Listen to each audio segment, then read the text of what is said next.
కోడలొచ్చింది. ఈ కథను రచించిన వారు సోమంచి శ్రీదేవి గారు. ఈ కథ ఆంధ్రభూమి సచిత్ర వారపత్రికలో 2004 మార్చిలో ప్రచురితమైంది. ఇంకేంటి అహల్య, వాసు పెళ్లి కుదిరిపోయింది, కోడలొస్తుంది, అంతా తీరికే. ఫ్రెండ్స్ అన్న మాటలు పదే పదే గుర్తొచ్చాయి అహల్యకి. పెదాల మీద చిన్న నవ్వు విరిసింది.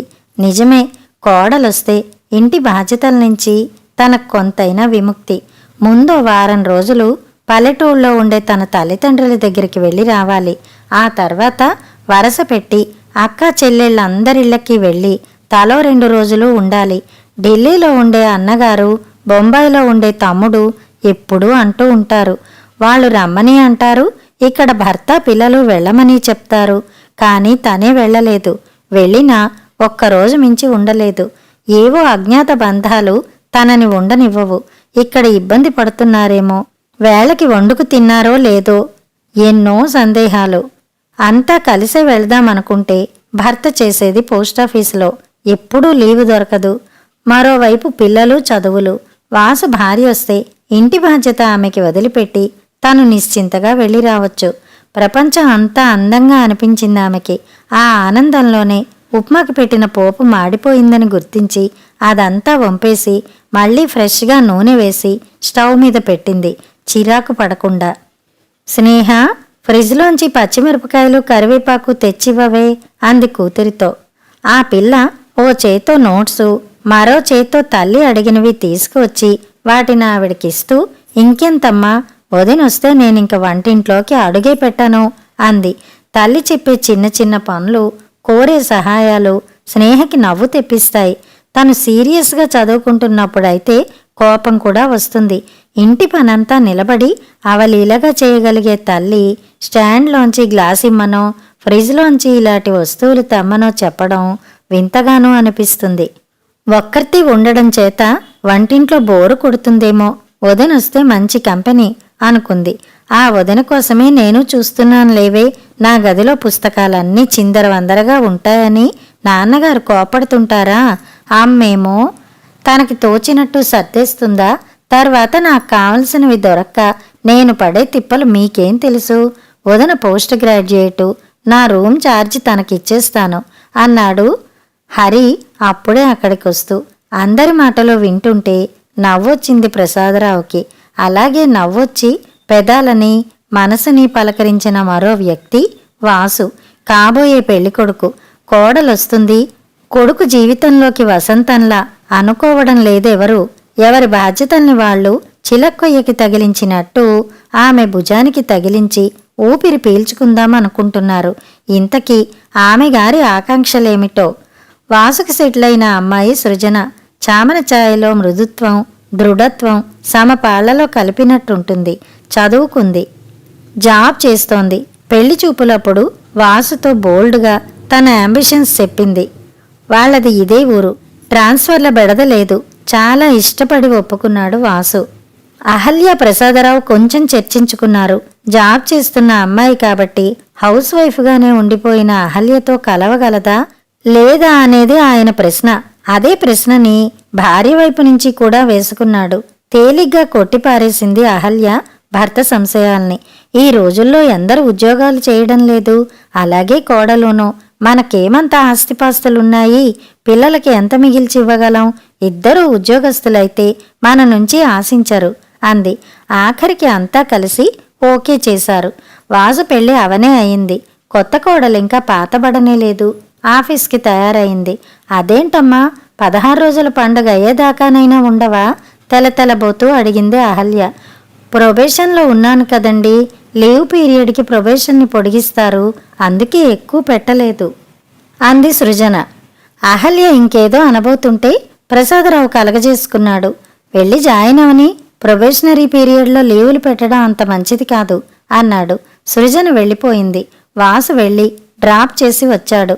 మళ్ళీ ఆమె రావడం 6ంటికి. వస్తూనే వాడు పిక్చర్ ప్రోగ్రాం పెట్టాడు. ఫ్రెండ్ భార్యతో వెళ్తూ వీళ్ళని రమ్మన్నాడట. తిరిగి వచ్చేసరికి రాత్రి 10:30. అప్పుడొచ్చి అన్నం పెట్టుకుని తిన్నారు. అహల్యకి కొద్దిగా అసహనంగా అనిపించింది. అదెందుకో అర్థం కాలేదు. పొద్దున 6ంటికి లేస్తుంది సృజన. ఒక్కొక్కసారి 6:30 కూడా అవుతుంది. లేచి గబగబా స్నానం చేసి వంటింట్లోకొస్తుంది. అప్పటికే అహల్య లేచేసి ఉంటుంది. స్టవ్ మీద ఒకవైపు పొగలు చిమ్ముతున్న పాలు, మరోవైపు హిస్సుమంటూ కుక్కరు ఉంటాయి. అయ్యో, మీరు కుక్కర్ పెట్టేశారా? నేనొచ్చేదాన్నిగా, ఆగకపోయారా అంటుందేమోనని ఆశిస్తుంది అహల్య. అంతేకాదు, మర్నాటి నుంచి తనకన్నా ముందే లేచి వంటింట్లో కనిపిస్తుందని కూడా అనుకుంటుంది. ఊహూ, అలాంటిదేం జరగదు. కామ్గా మిగిలిన పని అందుకుంటుంది. గబగబా అయిందనిపించి వాసుకి పెట్టి తను తిని బయటపడుతుంది. 6ంటికి వచ్చాక కొద్దిసేపు వాళ్ల గదిలో రిలాక్స్ అయి స్నానం చేసి ఆ తర్వాత తీరిగ్గా వంటగదిలోకి అడుగు పెట్టేసరికి సగం వంటైపోయి ఉంటుంది. అప్పుడు ఏమీ మాట్లాడదు, తన పద్ధతి మార్చుకోదు. రాత్రి 10ంటికి వాళ్ల గదిలో లైట్ ఆరిపోతుంది. మళ్ళీ 12ంటికి వెలుగుతుంది, 2ంటి దాకా. అంత రాత్రి వేళ అంతసేపు లైట్ వేసుకుని ఏం చేస్తుంటారో అర్థమవదు అహల్యకి. మధ్యలో మాటలు వినిపిస్తుంటాయి సన్నగా. ఏం చేస్తుంటారు? టీవీ చూస్తుంటారా? కబుర్లు చెప్పుకుంటుంటారా? ఉదయం సృజన లేచేసరికి 6 దాటిపోతోంది తరచుగా. ఈ పిల్ల పద్ధతి నాకేం నచ్చలేదండి. ఎంతకాలం కొత్త కోడలు చకచక 4 పనులు చేసుకుపోవాలి గాని అంతా నా వంతన్నట్టు తూచి చేస్తుంది. అయినా అర్ధరాత్రి ఏం కబుర్లుంటాయి? పొద్దున్నేమో 7ంటి దాకా లేవకపోవడం. పరా ఇంటికొచ్చిన ఆడపిల్ల ఇలాగేనా ఉండడం? బుద్ధుండొద్దు ఆ తల్లికి. ఇదేం పెంపకం? ప్రసాదరావుతో అనేసింది అహల్య. కోడలొస్తుంది, బాధ్యతలు తగ్గుతాయి, సరదాలు పెరుగుతాయి అనుకుంటే అక్కరకు రాని చుట్టంలా వచ్చి పడింది. అదే చాకిరీ, అదే బాధ్యత. ఉక్రోషంతో ఆమెకి కళ్లల్లో నీళ్లు తిరుగుతున్నాయి. ఏవో పనులు చేస్తూనే ఉంది కదా అహల్య అన్నాడు ప్రసాదరావు సర్ది చెప్తూ. ఊహూ, నాకిదేం నచ్చలేదు. నేను లేచేసరికి తను వంటింట్లో ఉండాలి గాని నేను పనంతా చేసుకున్నాక తను తిప్పుకుంటూ రావడం కాదు. సాయంత్రం మాత్రం రాగానే కాళ్ళు కడిగేసుకుని వంటింట్లోకెందుకు రాదు?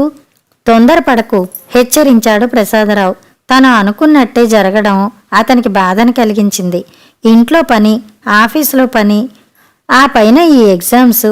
అసలు పాస్ అవుతానా? ఊహూ, నా వల్ల కావడం లేదు. కొద్ది రోజులు మా అమ్మ వాళ్ళ ఇంట్లో ఉంటాను, కనీసం ఎగ్జామ్స్ దాకా. కళ్లల్లో నీళ్లు తిరుగుతుండగా అంది సృజన. నిన్న మొన్నటి దాకా ఏ బాధ్యతలు లేకుండా పెరిగి ఒక్కసారి ఇంతమంది మధ్యకొచ్చి పడేసరికి గిజగిజలాడిపోతోంది. ముఖ్యంగా అహల్య తన్ని దోషిలా చూడటాన్ని తట్టుకోలేకపోతోంది. అమ్మ, పిన్ని, మేనత్తలు వీళ్ల ప్రేమని మాత్రమే చూసిన ఆమెకి ఇక్కడ ఎదురవుతున్న టఫ్నెస్ గాయపరుస్తోంది. తనకి పెద్దగా పనులు రావు. కుక్కర్ పెట్టడం, కొన్ని కూరలు చేయడం, సాంబారు చేయడం వచ్చు. అది పెళ్లికి ముందే నేర్చుకుంది. తనకొచ్చినవేవో చేస్తూనే ఉంది. టైం చాలడం లేదు. సృజన అన్న కొద్ది మాటల్లోనూ ఆమె ఆంతర్యాన్ని విన్నాడు వాసు. అమ్మ వాళ్లతో మాట్లాడతాను అన్నాడు మృదువుగా దగ్గరికి తీసుకుని. పెళ్లికి ముందు తన ఇంట్లో జరిగిన చర్చలు గుర్తొచ్చాయి. అప్పుడే తల్లిలో అసంతృప్తి ఛాయలు కనిపిస్తున్నాయి. ఆవిడ ఆశించినట్టు కోడలు ఇంటిని అల్లుకుపోవడం లేదని 30 ఏళ్లుగా ఇంటికి వంటకి అంకితమైపోయిన ఆవిడ అలా ఆశించడంలో తప్పులేదు. మరి సృజన ఇంట్లోనూ ఆఫీసులోనూ ఎంతకని చేయగలదు? అందులోనూ పెళ్లైన కొత్తలో. ఆమె పుట్టింట్లో 2 ఆడపిల్లలే. చదువు, ఉద్యోగం, కెరీర్ అనే అంబిషన్తో పెంచారు. ఇల్లు, పని అని కండిషన్ చేయలేదు. పెళ్లి చేసుకోవడంతో సరికాదు, ఇంకా పెద్ద బాధ్యత ఏదో తన పైన ఉందనిపించింది వాసుకి. ఇప్పుడది పుట్టింటికి దేనికిరా? తెల్లబోతూ అడిగింది అహల్య. ఎగ్జామ్స్ ఉన్నాయమ్మా అన్నాడు వాసు. అతని మాటలు ఇంకా పూర్తి కానే లేదు. విరుచుకుపడింది. ఇప్పుడంత కొంపలంటుకుపోయే ఎగ్జామ్స్ ఏమున్నాయి? తర్వాత రాసుకోమను. పెళ్ళై అత్తవారింటికొచ్చిందా లేక హాస్టల్కొచ్చిందా? తనది టెంపరరీ పోస్టింగు, ప్రొబేషన్లో ఉంది. అది పూర్తయి ఈ పరీక్ష రాస్తే రెగ్యులర్ అవుతుంది. కేడర్ ఎగ్జామ్స్ రాయడానికి ఎలిజిబిలిటీ వస్తుంది నచ్చ చెప్పబోయాడు వాసు. అయితే వాళ్ళింట్లో అయితే శ్రద్ధ పెట్టి చదవచ్చని. ఇక్కడేం కష్టం వచ్చిందట? తిని కూర్చోవడమేగా. ఆ తిండి కూడా మంచం దగ్గరికే పంపించమనా? అహల్య బయటపడిపోయింది. వాసు నిర్విణ్యుడైపోయాడు. అది సృజన ఇంట్లో లేని సమయం. ప్రసాదరావు వెంటనే జోక్యం చేసుకున్నాడు. వాసు, నీకెలా మంచిదనిపిస్తే అలాగే చెయ్యి. నువ్వేం చిన్నవాడివి కాదు, పెళ్ళైన వాడివి, అన్నిటికీ మమ్మల్ని అడగడం దేనికి అన్నాడు. వాసు తలంచుకుని వెళ్ళిపోయాడు. ఈ పరిస్థితుల్లో సృజనని కొంతకాలం తల్లికి దూరంగా పంపడమే ఉత్తమం అనిపించింది. లేకపోతే మనసులు విరుగుతాయి. తన లేడీ కొలీగ్స్కి అత్తలంటే ఎంత ద్వేషమో అతనికి తెలుసు. అలాగే అత్తగారులైన కొలీగ్స్ కోడల మీద ఒలకబోసే అక్కసు తెలుసు. తనింట్లో కూడా అంతేనా? దిగ్భ్రాంతిగా ఉంది. అహల్య, నువ్వేం మాట్లాడుతున్నావో మతుండే మాట్లాడావా? భార్యను మందలించాడు ప్రసాదరావు. అతనికి కోడల్ని చూస్తే ముచ్చటేస్తుంది. పీజీ చదివి కాంపిటేటివ్ ఎగ్జామ్స్లో నెగ్గుకొచ్చి ఉద్యోగం సంపాదించుకుంది. వాసు, హరి, స్నేహలకి ఆ అమ్మాయికి తేడా కనిపించదు. పైగా ఆమె పనుల్లో నిర్దుష్టత కనిపిస్తుంది. ఒక్క క్షణం కూడా వేస్ట్ అవనివ్వదు. పని, చదువు, ఆఫీసు, రెస్టు, టీవీ, పేపరు ఇలా దేనికది కంపార్ట్మెంటైజ్ చేసుకుంది. అహల్యలో ఎందుకు ఆమె పట్ల ద్వేషం మొదలైంది? సాంప్రదాయక వైరమా లేక అసూయ? భర్త మందలింపుతో తన్ని తాను నిగ్రహించుకుంది అహల్య. అతని ముందు తన అసంతృప్తిని పరిచింది. ఇదేమిటి, కోడలొస్తే నాకు కొంత ఆసరా అవుతుందనుకున్నాను. ఓ కొడుకును నాకు దూరంగా తీసుకుపోవడమా తను నాకు చేసే సాయం అంది. అతను చిన్నగా నవ్వాడు. ఎదుటివారి నుంచి ఆశించడం, వాళ్ళకి మనం ఏదో ఇవ్వాలనుకోవడం, ఈ రెండు చాలా సమస్యల్ని సృష్టిస్తాయి. అహల్య, కోడలు తీసుకోవడానికి నీకున్న బాధ్యతలేమిటి? ఆ అమ్మాయికి లేనివేమిటి? నీ చేతిలో పనందుకుని నిన్ను కూర్చోబెట్టి చెయ్యాలని ఆశించావు. తాను చేసే విధంగా నువ్వు చేయించుకుంటావా?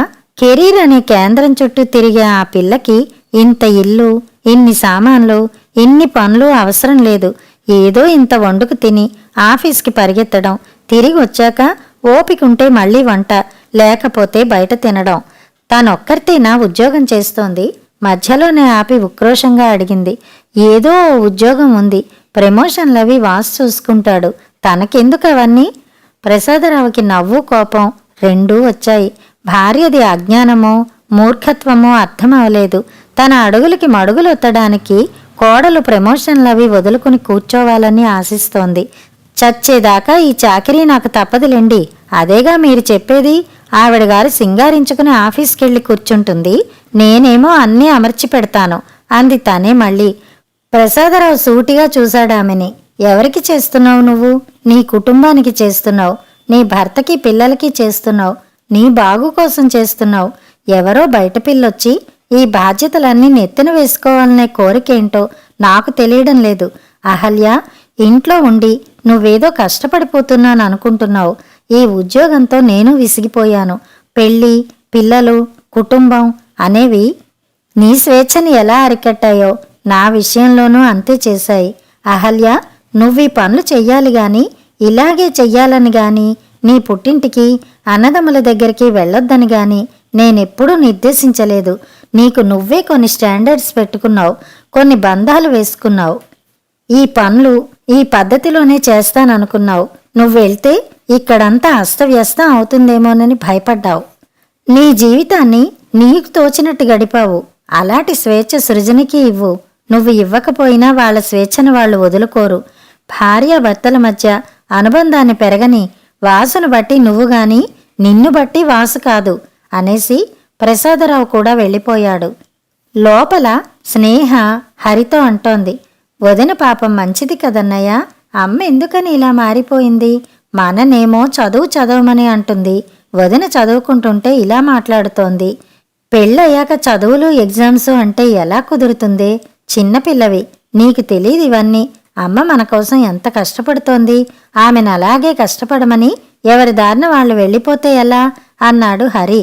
కోడలొచ్చి తనకి ఆసరా ఇస్తుందనే కోణంలోంచి కాక, ముగ్గురు పిల్లల్ని లైఫ్లో సెటిల్ చేసేస్తే తనకి విముక్తి అనే దిశగా అహల్య ఆలోచించి ఉంటే ఈ అసంతృప్తి ఉండేది కాదు.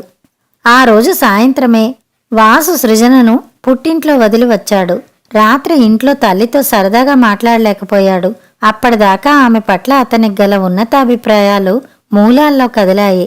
మరో తల్లి కూతురైన సృజనని తన సంతానంలో కలుపుకోలేకపోతోందేమిటి? మగవాడు పెళ్లి ద్వారా పొందేది భార్య సంతోషంగా ఉంటేనే అతడి నిజమైన ఎదుగుదల. కాని ఆమె ఆశయాలు అతని తల్లికి పట్టవు. ఇద్దరికీ సమన్వయం లేదు. ఏది తన నిజమైన కుటుంబం? తల్లి తండ్రి నిర్మించుకున్న కుటుంబంలో తను సృజన భాగమా లేక తామిద్దరూ వేరే కుటుంబమా అనేది తేల్చుకోవలసిన పరిస్థితి. అన్నయ్య మారిపోయాడు అనుకున్నాడు హరి. తన వరకు తను వాసుతో ఫ్రీగా మాట్లాడలేకపోయింది స్నేహ. ఆ రాత్రి అహల్యకి సరిగా నిద్ర పట్టలేదు. ఎన్నో ఆలోచనలు. తన మాట కాదని వాసు సృజనని పుట్టింట్లో దింపి రావడం హద్దు గీత గీసినట్టు అనిపించింది. ఇంకా సృజన తిరిగొచ్చాక కూడా తన విషయంలో పెద్దగా మార్పేదీ ఉండదన్న విషయం లీలగా స్ఫురించింది అహల్యకి. ఈ టెస్ట్ పాస్ అవుతుంది, ఇంకా కొన్ని టెస్టులు ఎదురు చూస్తుంటాయి, అవి రాస్తుంది, ప్రమోషన్స్ వస్తాయి, కెరీరు, దాన్ని నిరంతరం ముందుకు తీసుకెళ్ళాలి. ఈ మధ్యలో ఎప్పుడో తీరిక చేసుకుని ఓ పాపనో బాబునో కంటుంది. ఆ పాపో బాబో పెద్దయి స్కూల్కి వెళ్లేదాకా తమతో కలిసి ఉంటారేమో. అదేనా తను మంచిగా ఉంటేనే, లేకపోతే వేరే వెళ్ళిపోతారు. పిల్లల్ని పెంచడానికి తను కాకపోతే ఆమె తల్లి ఉంది, కాకపోతే క్రష్లున్నాయి. అంతేనా? ఈ పెళ్లి నుంచి తాము పొందబోయేది తలుచుకుంటే గుండె చిక్కబట్టినట్టు అయింది అహల్యకి. పక్క మంచం మీద ఉన్న ప్రసాదరావు భార్య అవస్థ అంతా గమనించాడు. వాసు పెళ్లికి ముందు నీకెలాంటి కష్టాలు ఉండేవి కాదనుకుంటా, నువ్వేడవడం నేనెప్పుడూ చూడలేదు అన్నాడు వ్యంగ్యంగా. అహల్య తీవ్రంగా గాయపడింది. సృజన తోడు లేకపోవడం వాసుకి వెలితిగా అనిపిస్తోంది. ఆమెప్పుడు తిరిగొస్తుందా అని ఆతృత అతన్ని నిలవనివ్వడం లేదు. అత్తగారింటికి చక్కర్లు కొడుతున్నాడు. అలా వెళ్ళినప్పుడు ఒక్కొక్కసారి అక్కడే భోజనం చేసి వస్తున్నాడు. అది అహల్య అసహనాన్ని పెంచుతోంది. మగవాడు సాంప్రదాయక భర్త స్థాయి నుంచి స్మార్ట్ లైఫ్ పార్ట్నర్గా ఎదగడాన్ని కూడా ఆమె గుర్తించడం లేదు. అసలు ఆ ప్రక్రియ ఒక్కొక్క తరంలోనూ కొద్ది కొద్దిగా జరుగుతూ వస్తోంది. ఏ తరం తల్లికి ఆ తరానికే తన కొడుకు మారిపోయినట్టు అనిపిస్తోంది. తమ భర్తలో వచ్చిన మార్పు మాత్రం వాళ్ళు గుర్తించడం లేదు. అహల్య దీనికి మినహాయింపు కాదు. సృజన తల్లితో అత్తగారింటి గురించి చెప్పింది. ఆవిడకేంటో నా ఉనికే ఇష్టం లేనట్టు ఉంటుంది. నేనేం చేసినా తప్పే కనిపిస్తుంది. వాసుకి నా గురించి ఏదో చెప్తుందనుకుంటా. ఒక్కోసారి అతను మూడిగా ఉంటాడు. ఎందుకమ్మా అంత ఇష్టం లేకుండా పెళ్లి చెయ్యడం అంది కన్నీళ్లతో. పెళ్ళవగానే ఆడపిల్ల పరాయిదవుతుందని ఓపెన్గా ఒప్పుకుంటా. మగవాడి విషయంలో కూడా అదే నిజమైనా అలా ఒప్పుకోలేరు. అతనింకా తన కొడుకే తన చెప్పు చేతుల్లోనే ఉండాలని ఆశిస్తారు. క్రమంగా అర్థమయ్యేదాకా సంఘర్షణ తప్పదు అంది సృజన తల్లి. ఆవిడ కూడా అత్త చేతిలో ఆరళ్లు పడ్డదే. వాసు ప్రేమ పట్ల సృజనకెలాంటి సందేహం లేదు. కానీ దానిమీద అత్తగారి ప్రభావం ఎంత ఉంటుందనేదే ఆమెను భయపడుతుంటుంది. ఆఖరి పరీక్ష అవగానే తానే వెళ్లి సృజనని తీసుకొచ్చేశాడు వాసు. మంచి రోజు చూసుకుని మేమే తీసుకొచ్చి దింపుతామని సృజన తల్లిదండ్రులు చెప్పినా వినలేదు. ఇంకొక క్షణం కూడా ఆమెను వదిలిపెట్టి ఉండలేని స్థితికి వచ్చేశాడు. ఇంటికి రాగానే అహల్య అననే అంది, ఏమ్మా మీ వాళ్ళకి సంప్రదాయం పద్ధతి ఏమీ తెలీవా? లేకపోతే అలాంటి పట్టింపులేం లేవా? మొదటిసారి వెళ్ళావు కదా, పెద్దవాళ్ళు వెంటబెట్టుకుని రావాలన్న కనీసపు మర్యాద కూడా లేదా అని. మీ అబ్బాయే వద్దన్నారండి సృజన మామూలుగా అనేసింది. అహల్య అహం దెబ్బతింది. విసురుగా వెనక్కి తిరిగి లోపలికి వెళ్ళిపోయింది. ఇది చూసిన ప్రసాదరావు ఒక ఖచ్చితమైన నిర్ణయానికి వచ్చేశాడు. ఇప్పుడు లీవెందుకు పెట్టారు? ఆశ్చర్యంగా అడిగింది అహల్య. కొద్ది రోజులు అందరిళ్ళకి తిరిగి వద్దాం. నువ్వు అనుకుంటున్నదేగా జవాబిచ్చాడు ప్రసాదరావు. అహల్య మొదట అపనమ్మకంగా చూసినా అతను ప్రయాణపు ఏర్పాట్లు చేస్తుంటే నమ్మక తప్పలేదు. ఒక్కొక్కరింటికి వెళుతూ ఉంటే ప్రపంచానికి సంబంధించిన కొత్త ద్వారం తెరుచుకుంటున్నట్టు అనిపిస్తోంది అహల్యకి. ఇది వరకు వాళ్లతో బంధుత్వాలున్నాయి, రాకపోకలున్నాయి. కానీ ఇప్పుడు మొదలైంది కొత్త విశ్లేషణ. అందరిళ్లలోనూ వాసుకు సమవయస్కులైన పిల్లలున్నారు. ఒక్కొక్కరిది ఒక్కో సమస్య. అహల్య అన్న ఇంట్లో ఓ రకం సమస్య. కొడుకు కోడలు దెబ్బలాడి వేరుపడ్డారట. అన్నగారు దాన్ని తాత్వికంగానే తీసుకున్నాడు. ఎదిగిన పిల్లలు ఎంతకాలం మన అంటిపెట్టుకుని ఉంటారు? వాళ్ళకి మనకి ఇంటరాక్షన్ సాగిపోయాక కూడా కలిసి ఎలా ఉంటారు? ఎక్కడ ఇంటరాక్షన్స్ ఉంటాయో సహజంగానే అటువైపు ఆకర్షించబడతారు అని ఫిలాసఫీ మాట్లాడిన అహల్య వదిన మాత్రం తన బాధను దాచుకోలేకపోయింది. ఎంత అపురూపంగా పెంచానే అహల్యవాడిని, అలాంటిది నా మాట విషమయింది, భార్య బెల్లమైంది అంది. రోలొచ్చి మధ్యలతో మొరపెట్టుకున్నట్టుందిలే బావా. మా ఇంట్లోనూ ఓ కోడలుంది. వాసు మీద పెత్తనం వదులుకోవడానికి ఈవిడ సిద్ధంగా లేదు. ఈవిడ విసుర్లు కసుర్లు. ప్రసాదరావు నోరిప్పాడు. నిజమా అన్నట్టు చూశారు అహల్య అన్న వదినలు. ఆ రాత్రి వదిన మరదళ్ళు చాలాసేపు మాట్లాడుకున్నారు. ప్రఫుల్ పెళ్ళైన కొత్తలో నేనెంత సిల్లీగా ప్రవర్తించానో తలుచుకుంటే నాకే సిగ్గనిపిస్తోంది అహల్య. పెళ్లితో వాడికి ఒక వ్యక్తిగత జీవితం ఏర్పడింది. అందులోకి నాకు ప్రవేశం లేదు. వాడు నాకు దూరమయ్యాడు అనిపించి అసూయతో రగిలిపోయేదాన్ని. కోడల మీద అకారణ ద్వేషం చూపించేదాన్ని. వాళ్ళిద్దరి విషయాల్లో అనవసరంగా జోక్యం చేసుకునేదాన్ని. ఇంతలో మీనా ప్రెగ్నెంట్ కావడం, బాబు పుట్టడం జరిగింది. వాడు నా మనవడు, నా కొడుకు రక్తం. ఇలా అనుకుంటే నా మనసు ఉప్పొంగిపోయేది. వాడిని ఒక్క క్షణం కూడా వదిలిపెట్టి ఉండలేకపోయేదాన్ని. మీనా వాడిని సరిగా పెంచలేదేమోలాంటి ఆలోచనలొచ్చేవి. కొడుకు ఎప్పటికీ కొడుగ్గానే ఉండిపోవాలని మన కోరిక. అతనొక ప్రేమికుడిగా, చక్కటి భర్తగా, తండ్రిగా ఎదుగుతూ ఉంటే సహించలేం. ఏదో ద్రోహం జరిగిపోయినట్టు బాధపడతాం. అహల్య ఆఖరికి ఒకరోజు మీనా బరెస్ట్ అయింది. ప్రఫుల్ని నిలదీసింది. మనకంటూ పర్సనల్ లైఫ్ లేదా? ప్రతి విషయంలోనూ ఆవిడెందుకు తలదూర్చడం? 9 నెలలు మోసి కన్నదాన్ని. నా కొడుకుని నేను పెంచుకోలేనా అంది. ప్రఫుల్కి కూడా నా పద్ధతి నచ్చనట్టే ఉంది. మొదట్లో సున్నితంగా చెప్పేవాడు. తర్వాత పెద్ద దెబ్బలాటే అయింది. వాళ్ళని వేరే వెళ్ళిపోమ్మన్నారు మీ అన్నయ్య. అదేంటొదినా, మనవలు మనకి మాత్రం ముద్దు కాదా? వాళ్ళని దగ్గరికి తీయడం తప్ప? నేనిదే ప్రశ్న మీ అన్నయ్యని అడిగాను. ఆయన తప్పనే అన్నారు. తల్లిదండ్రుల తర్వాతే ఎవరైనానట. భార్యాభర్తల మధ్య, తల్లిదండ్రులకి పిల్లలకి మధ్య అనుబంధాలు పెరిగితేనే స్వచ్ఛమైన కుటుంబ బంధాలు ఏర్పడతాయట. ఆలోచించగా నాకు అదే నిజమనిపించింది.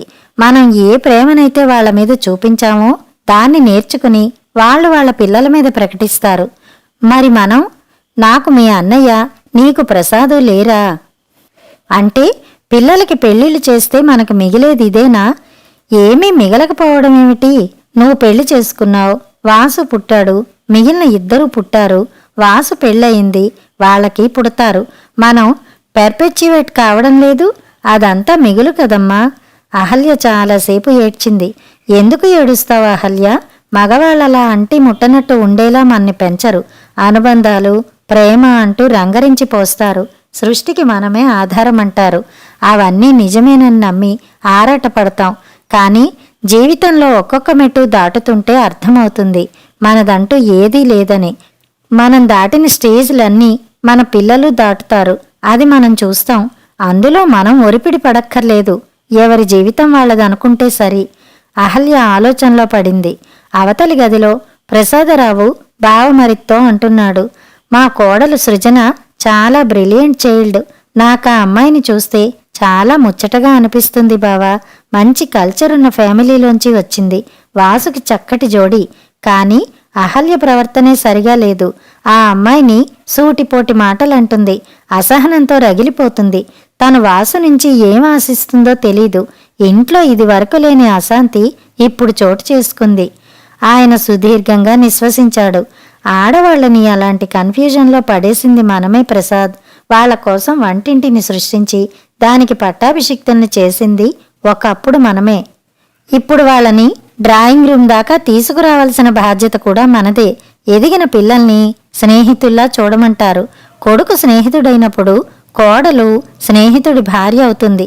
స్నేహితుడి భార్య పట్ల ఎలాంటి డీసెన్సీ చూపిస్తామో ఆమె పట్ల కూడా చూపిస్తే ఈ గొడవలు తలెత్తవు. కానీ అదే చెయ్యలేకపోతున్నాం అన్నాడు. వదిన జీవితంలో వచ్చిన మార్పుని గమనించింది అహల్య. ఇదివరకట్లా చాదస్తంగా పనితో కాలాన్ని గడపడం లేదు. పూజలు కూడా తగ్గాయి. టీవీ చూస్తోంది, పుస్తకాలు చదువుతోంది, మ్యూజిక్ క్లాసులకు కూడా వెళ్తోందట. మార్నింగ్ వాకు, ఈవినింగ్ వాకు చేస్తోంది. ఎలాంటి జీవితం గడపాలని పెళ్ళైన కొత్తలో ఏ ఆడపిల్లైనా అనుకుంటుందో అలాంటిది గడుపుతోంది. కానీ అందులో వెల్తి ఉంది. కారణం ఇప్పుడు అది ఆమె మీద బలవంతంగా రుద్దబడింది. అహల్యకి తన గమ్యం ఏమిటో స్పష్టమైంది. అది 2 విధాలు. తను సృజనని మరో కూతుర్లా ప్రేమించగలగాలి. అప్పుడు కూడా వాళ్ళు తమ మధ్య ఇమడలేకపోతే స్వేచ్ఛనివ్వాలి. వదినలా బాధపడుతూ కాదు, నవ్వుతూ. కథ సమాప్తం.